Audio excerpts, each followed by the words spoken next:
Jadi baik, selamat malam Ibu. Perkenalkan, nama saya Merlin Indri Telende. Saya dari tingkat 3A. Di sini saya akan menjelaskan tentang dua pokok materi. Materi yang pertama dari materi Ibu Albina, itu tentang pengawasan kualitas makanan minuman di industri.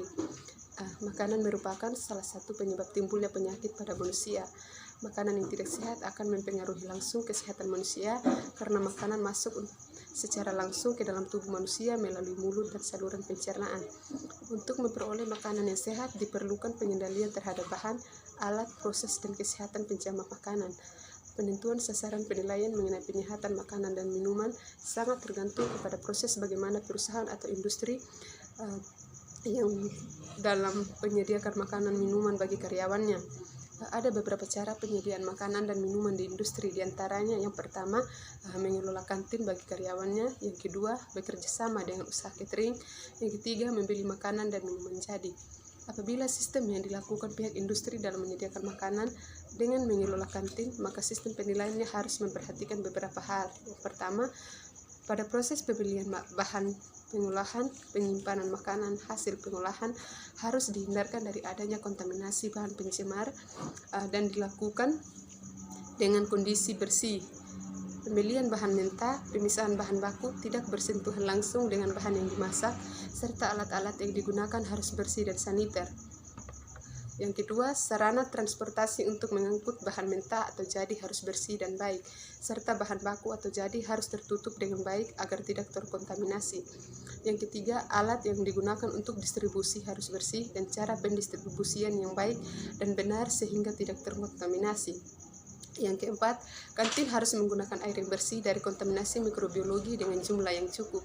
Yang kelima, pada proses konsumsi sebelum makan, tenaga kerja harus cuci tangan terlebih dahulu, cuci muka, berkumur, dan anti baju kerja dengan pakaian yang bersih. Dapur yang disediakan kantin untuk memasak harus memenuhi persyaratan struktur dan tata letak dapur.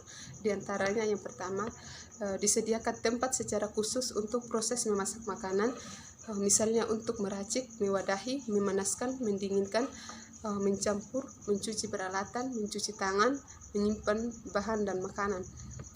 Ukuran ruangan, yang kedua, ukuran ruangan harus memadai untuk pergerakan kegiatan memasak agar bisa leluasa sehingga menunjang kelancaran memasak makanan.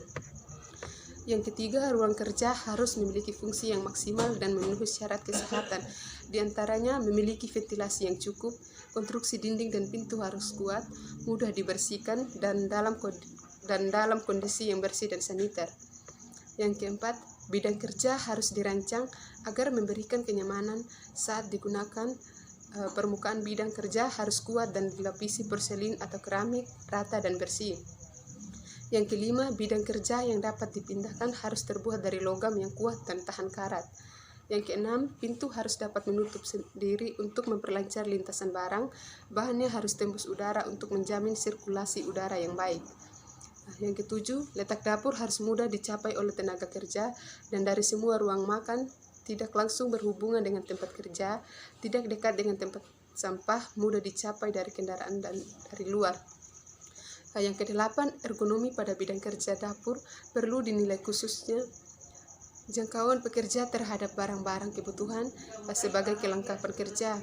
Tinggi bidang kerja khususnya meja kerja setinggi 90 cm.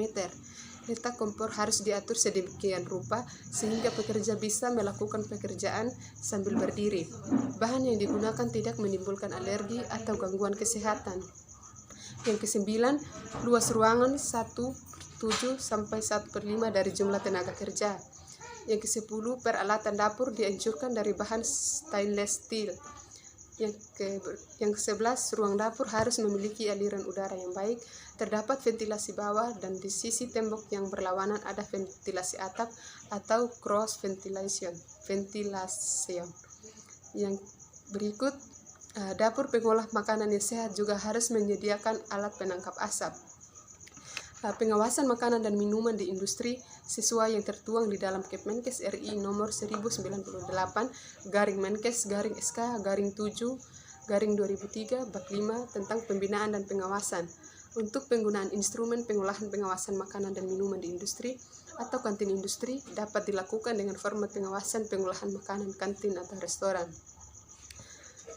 Untuk mencegah kontaminasi makanan dengan zat-zat yang dapat mengakibatkan gangguan kesehatan, diperlukan penerapan sanitasi makanan. Sanitasi makanan adalah usaha untuk mengamankan dan menyelamatkan makanan agar tetap bersih, sehat, dan aman. Yang berikut saya akan menjelaskan materi tentang pengawasan kualitas udara di lingkungan industri. Udara merujuk kepada campuran gas yang terdapat pada permukaan bumi. Sifat udara tidak tampak mata, tidak berbau, dan tidak berasa. Kehadiran udara hanya dapat dilihat dari adanya angin yang menggerakkan benda. Udara termasuk salah satu jenis sumber daya alam karena memiliki banyak fungsi bagi makhluk hidup. Kandungan udara. Udara terdiri dari 3 unsur utama, yaitu udara kering, uap air, dan aerosol.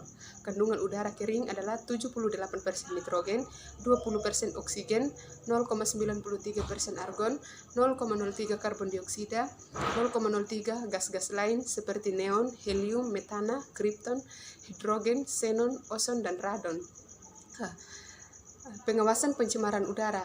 Pengawasan pencemaran udara yang diakibatkan oleh kegiatan di industri dapat dilakukan dengan selalu melakukan pemeriksaan sampel udara ambien di lingkungan industri dengan rujukan nilai kualitas udara ambien tidak boleh melebihi nilai ambang batas atau NAB nasional yang sudah ditetapkan oleh pemerintah.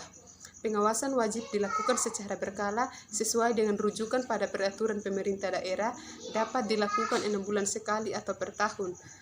Sisa hasil pembakaran pada emisi gas buang industri biasanya berupa air atau H2O, gas CO atau disebut juga karbon monoksida yang beracun, CO2 atau disebut juga karbon dioksida yang merupakan gas rumah kaca, NOx senyawa nitrogen oksida, HC berupa senyawa hidrat arang sebagai akibat ketidaksempurnaan proses pembakaran serta partikel lepas. Standar kualitas udara dalam ruang perkantoran mengacu kepada peraturan perundang-undangan mengenai standar keselamatan dan kesehatan kerja perkantoran, sedangkan standar baku mutu udara ambien mengacu ke peraturan Kementerian Lingkungan Hidup dan Kehutanan yang berlaku. Terdapat beberapa parameter fisik udara yang juga diukur berkaitan dengan eksistensi parameter pencemar dan cara pemajanan polutan udara terhadap karyawan atau masyarakat di dalam lingkungan kerja industri, yaitu iklim kerja atau suhu kelembapan relatif, suhu radiasi, dan kecepatan aliran udara. Faktor lain yang diukur berkaitan dengan kadar polutan pencemar di dalam ruang kerja industri yaitu parameter kimia, diantaranya debu atau gas, uap, dan sebagainya. Jadi mungkin itu saja dari saya. Terima kasih.